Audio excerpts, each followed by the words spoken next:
Error भी आ गया था, मैंने उल्टा बता दिया। तो वहाँ पे यहाँ पे मैं बताना चाह रहा हूँ क्या क्या चीज़ें हैं। वेवलेंथ, हम लोग पहले वेवलेंथ देख लेते हैं। वेवलेंथ, वेवलेंथ क्या होता है? वेवलेंथ को लैम्डा से हम लोग डिनोट करते हैं। खास करके ये वेवलेंथ क्या है कि वेवलेंथ हम लोग simply the distance between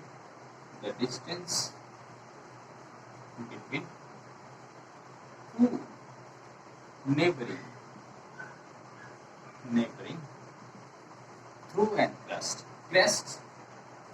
and trough। ये क्या है? It's called wavelength.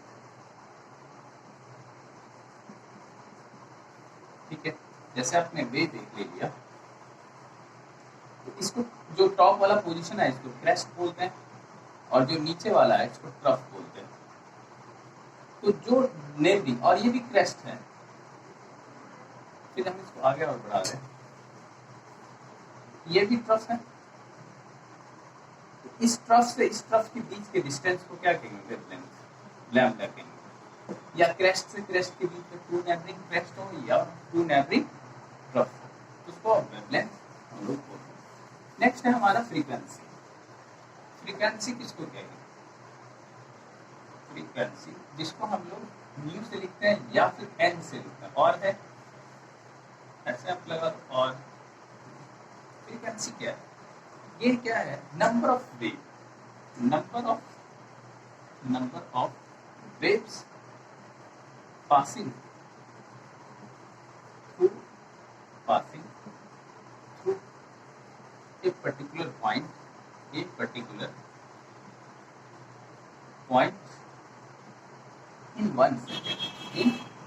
1 सेकेंड में। 1 सेकेंड में वहां से जितने नंबर ऑफ वेव्स पास होंगे उसी को हम लोग फ्रीक्वेंसी कहते हैं। फ्रीक्वेंसी के लिए, फ्रीक्वेंसी टाइम पीरियड से रिलेटेड होता है। फ्रीक्वेंसी इक्वल टू होता है, इनवर्सली प्रोपोर्शनल होता है। फ्रीक्वेंसी टाइम पीरियड के इनवर्सली प्रोपोर्शनल होता है। टाइम पीरियड क्या है? वो जो टाइम जितना लगा उसी को हम लोग टाइम पीरियड कहते हैं। इसको हम लोग nu equal to frequency equal to होता है प्रोपोर्शनल इक्वल टू 1/t लिखते हैं।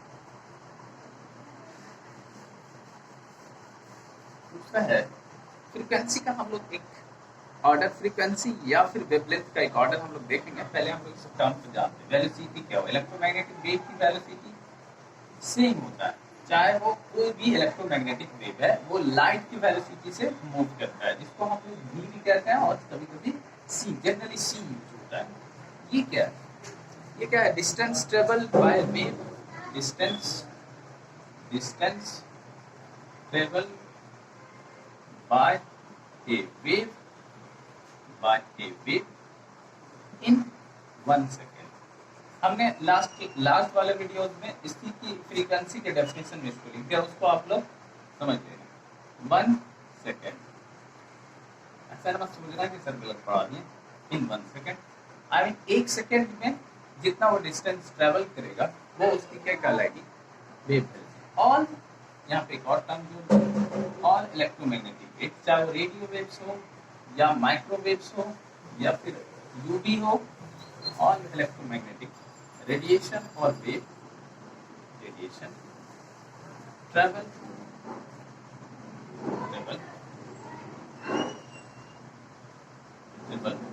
with same speed,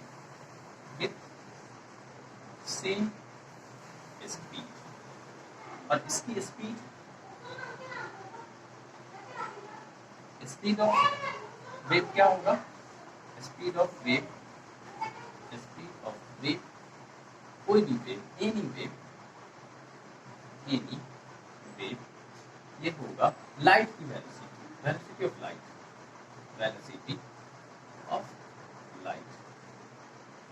और वेलोसिटी ऑफ लाइट क्या होता है? जिसको हम लोग c इक्वल टू क्या लिखते हैं? t × 10⁸ मीटर पर सेकेंड। इसी स्पीड से मूव करेगा, चाहे वो कोई भी इलेक्ट्रोमैग्नेटिक वेव। इस तीनों के बीच रिलेशन क्या है? हालांकि एक और टर्म है लेकिन उसको हम बाद में डिफाइन करेंगे। ये जो सी होता है velocity of wave, c equal to nu into lambda होता है, न्यू इंटू लैम्डा। तो यहाँ से हम लोग न्यू निकाल सकते हैं, nu equal to c by lambda हो जाएगा, या फिर हम लैम्डा निकालना चाहते हैं सी बाय न्यू हो जाएगा। तो हम ये रिलेशन निकाल सकते हैं। इलेक्ट्रोमैग्नेटिक वेव में एक चीज हमें याद रखना है, अक्सर क्वेश्चन से पूछा जाता है कि कैसे हम किसी की फ्रीक्वेंसी या वेवलेंथ को याद रखेंगे। ये एक ट्रिक है। क्या ट्रिक है? आप C Y U X U V N R, C का मतलब होता है कॉस्मिक रे, कॉस्मिक रे या वेव लिख सकते हैं। ये गामा रे, ये एक्स रे, ये अल्ट्रावायलेट रे, अल्ट्रावायलेट रे, ये विजिबल रे, विजिबल में विप्योर आ जाएगा, विजिबल रे, ये इंफ्रारेड रे, इंफ्रारेड, और ये माइक्रोवेव्स, माइक्रोवेव्स, ये रेडियो वेव्स। इसको याद रखने का तरीका है सी वाई यू वी मर, यू एक्स यू वी मर, आप याद रख सकते हो, सी वाई यू वी मर करके याद रख सकते हो। इसमें क्या है कि अगर हम लोग ऊपर जाते हैं, इसकी फ्रीक्वेंसी बढ़ती है, कंपैरिजन पूछे, किसी का वैल्यू नहीं पूछता है, कंपैरिजन पूछता है इसकी फ्रीक्वेंसी इससे ज्यादा है या इसका वेवलेंथ इससे ज्यादा है, ये बात पूछेगा।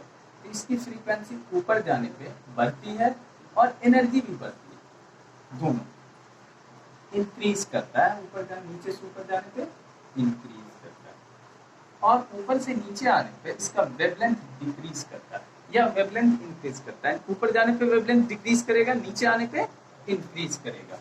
वेवलेंथ इसका जो ये वेवलेंथ है ये क्या करेगा, इंक्रीज करेगा नीचे आने पे। इस चीज को आप याद रख सकते हो। विजिबल रेंज में तो ये बात हम लोग जानते हैं, इस विजिबल को हम लोग दिखा सकते हैं विबग्योर से,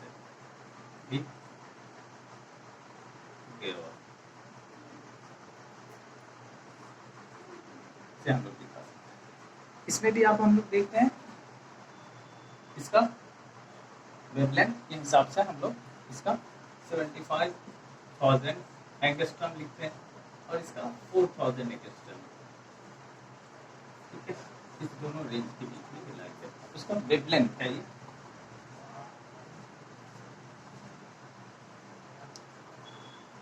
या नैनोमीटर में लिखते हैं 750 नैनोमीटर या 400 नैनोमीटर। इसको हम लोग दूसरे टर्म नैनोमीटर में 750 nm लिखते हैं और इसको 400 nm लिखते हैं।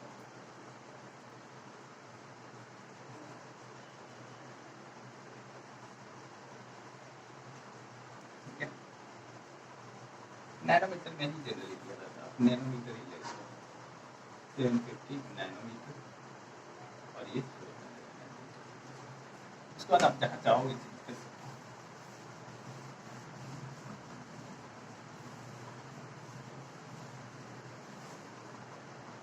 इसमें एक इम्पोर्टेंट टर्म था वेव नंबर। ये क्या होता है? वेव नंबर को v पे हम लोग बार लगाते हैं, v bar equal to wave number. ये क्या होता है? वेव नंबर इक्वल टू होता है वेवलेंथ का inverse, inverse of wavelength is called wave number. यहाँ पर आप लिख सकते हो इनवर्स ऑफ वेवलेंथ को हम लोग क्या कहते हैं, वेव नंबर कहते हैं। यहाँ से आप इसको भी निकाल सकते हो, क्योंकि हम लोग जानते हैं कि lambda equal to c by nu होता है। इस लैम्डा की वैल्यू को वेव नंबर में पुट कर दो, लैम्डा की जगह पे 1 बाय सी बाय न्यू लिख सकते हैं। तो न्यू ऊपर चला जाएगा तो wave number equal to nu by c, frequency by velocity equal to wave number भी हो सकता है। ऐसे भी हम इसको दिखा सकते हैं। नेक्स्ट है Planck quantum theory. Next topic है प्लैंक्स क्वांटम थ्योरी। ये क्या है? प्लैंक्स क्वांटम थ्योरी ये बेसिकली पार्टिकल नेचर को आइडेंटिफाई करता है based on the particle nature of wave. Wave के अंदर दो नेचर होता है, एक वेव नेचर और पार्टिकल। डुअलिटी ऑफ वेव हम लोग आगे चल के पढ़ेंगे कि वेव जो है दोनों तरह की प्रॉपर्टीज शो करता है, कि खास करके based on particle nature of radiation या वेव। इलेक्ट्रोमैग्नेटिक वेव लिख सकते हो, रेडिएशन लिखो ज्यादा बेटर है, ऑफ रेडिएशन, इसमें दोनों की ज्यादा है। यहाँ पे हम लोग साइड में लिख सकते हैं कि इलेक्ट्रोमैग्नेटिक के पास दोनों नेचर होता है, इलेक्ट्रोमैग्नेटिक वेव। तो आगे चल के इसमें डिस्कस करेंगे magnetic radiation. So both nature, कौन पार्टिकल एंड वेव नेचर दोनों होगा। पार्टिकल कोई मैकेनिकल वर्क करेगा और वेव कोई मैकेनिकल वर्क वो भी करता है, लेकिन सिंपली हम पार्टिकल का सेंस समझेंगे आगे चल के, इस पे और क्लियर होगा। Based on particle nature of radiation क्या है ये? प्लैंक क्वांटम थ्योरी में कहा कि अगर कोई रेडिएंट एनर्जी कहीं से, किसी भी ऑब्जेक्ट से या किसी भी सोर्स से एमिट हो रहा है या एब्जॉर्ब हो रहा है, कोई भी सोर्स है हमारे पास, यहां से इलेक्ट्रोमैग्नेटिक रेडिएशन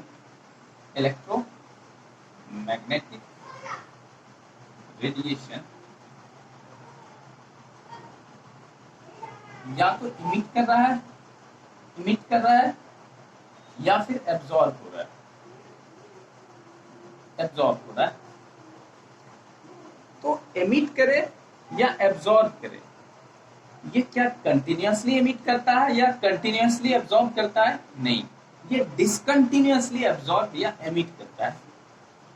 ये जो डिसकंटिन्यूअसली एब्जॉर्ब या एमिट करता है, इस तरह से अगर ये एमिट कर रहा है तो इस तरह से हमारा एमिशन जो होगा वो पैक इस तरह से होगा, डिसकंटिन्यूअसली होगा, ठीक है, कंटिन्यूअस नहीं होगा।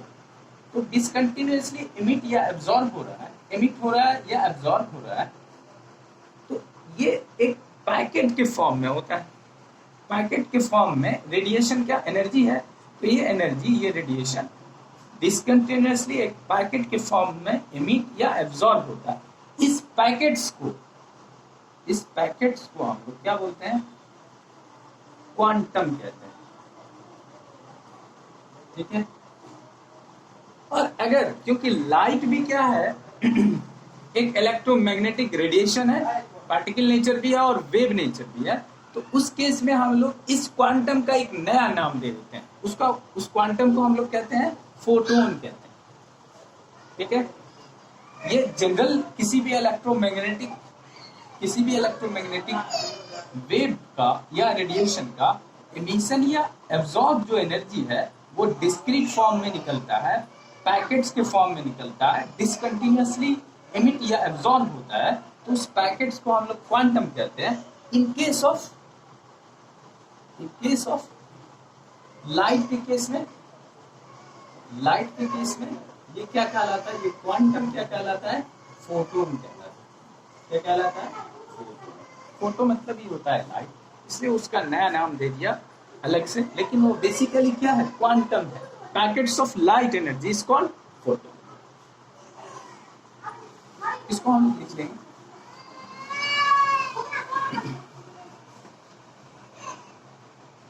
the radiant energy emitted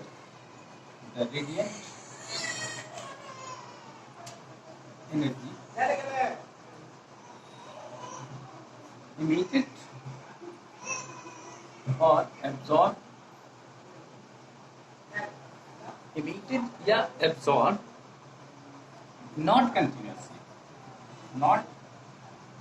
continuously, but it is discontinuously, but discontinuously, but discontinuously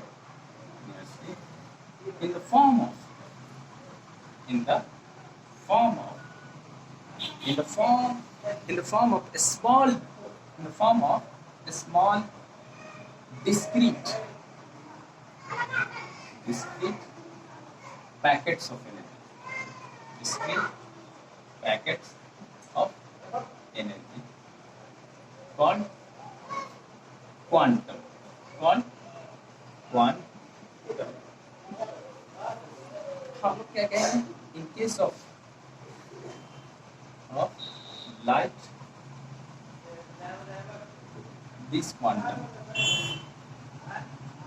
is called photon.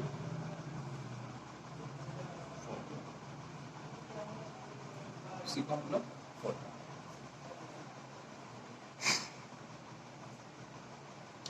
इसका उन्होंने एक रिलेशन दिया कि ये क्या हो सकता है. उसने रिलेशन दिया है कि ये जो एनर्जी निकल रहा है, एब्जॉर्ब हो रहा है, ये डायरेक्टली प्रोपोर्शन होता है फ्रीक्वेंसी के. एनर्जी इसी में लगा दो, एनर्जी ऑफ इमिटेड या एब्जॉर्ब,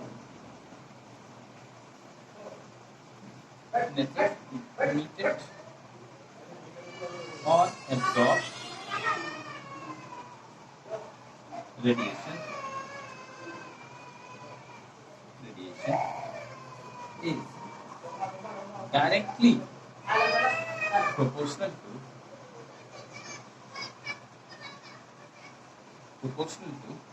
their frequency.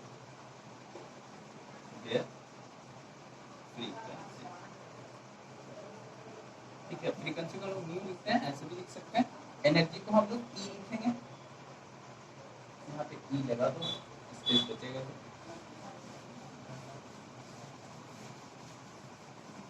तो हम लोग इसको कैसे लिख सकते हैं, दैट इज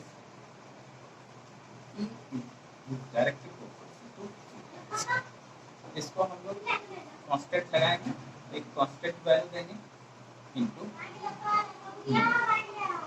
इस कांस्टेंट को हम लोग एच लिखते हैं. ये क्या है, क्योंकि ये प्लैंक क्वांटम थ्योरी है, प्लैंक्स नामक नेम से एक साइंटिस्ट था, उसने ये थ्योरी दिया था, उसी के नाम पे इस कांस्टेंट को हम लोग क्या कहते हैं, इस कांस्टेंट को जो एच है प्लैंक कांस्टेंट है, प्लैंक कांस्टेंट. इसकी वैल्यू 6.625 × 10⁻34 जूल सेकंड. याद रखना है इस वैल्यू को.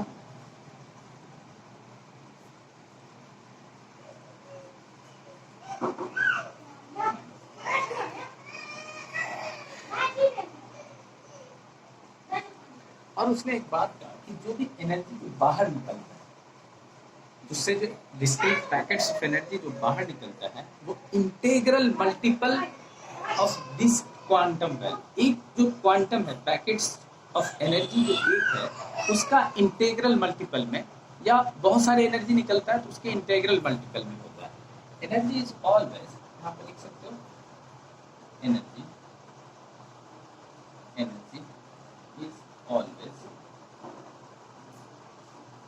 so the small amount को नहीं निकलेगा, emitted or absorbed, always emitted or absorbed as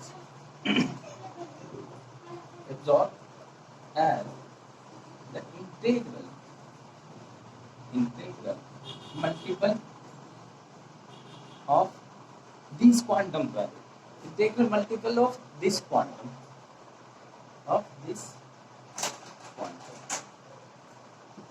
quantum निकलता है, एक पैकेट ऑफ एनर्जी का जो निकलता है, उसका ये क्या होगा, इंटीग्रल मल्टीपल होगा.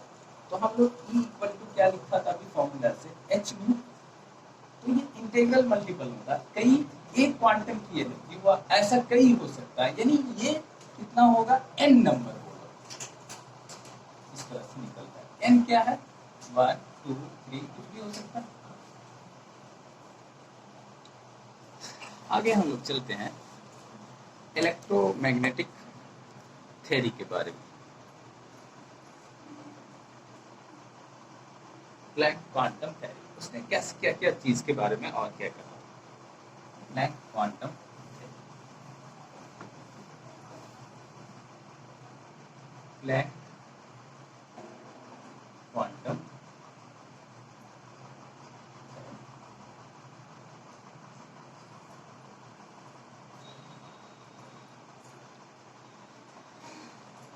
ये खास करके पार्टिकल नेचर पे ही बेस्ड था। इसको हम लोग कह सकते हैं कि particle nature of electromagnetic radiation based on, यहाँ पे लिख सकते हो, based on particle nature of electromagnetic radiation, electromagnetic radiation.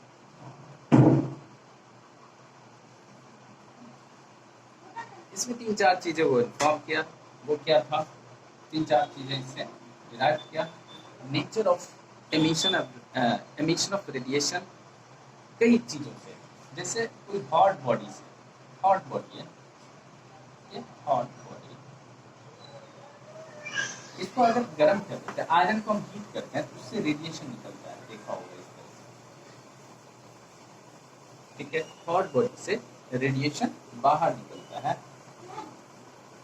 Energy जो बाहर एमिट होता है।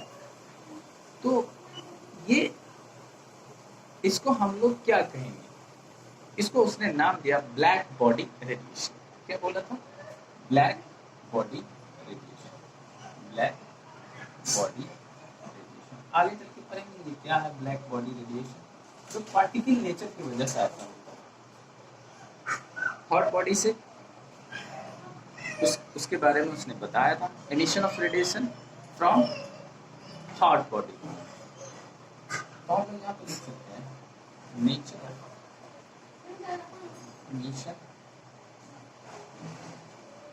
emission of radiation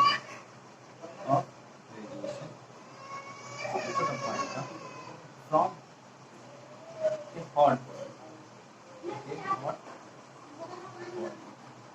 body, इसी को स्टडी उसमें किया गया black body radiation, black body radiation. हम देखें क्या इसमें। दूसरा क्या, दूसरा उसने बताया कि अगर कोई मेटल सरफेस पे लाइट को स्ट्राइक करवाते हैं, अगर किसी मेटल सरफेस पे एक पॉइंट उसमें लगा देना और उसको दूसरा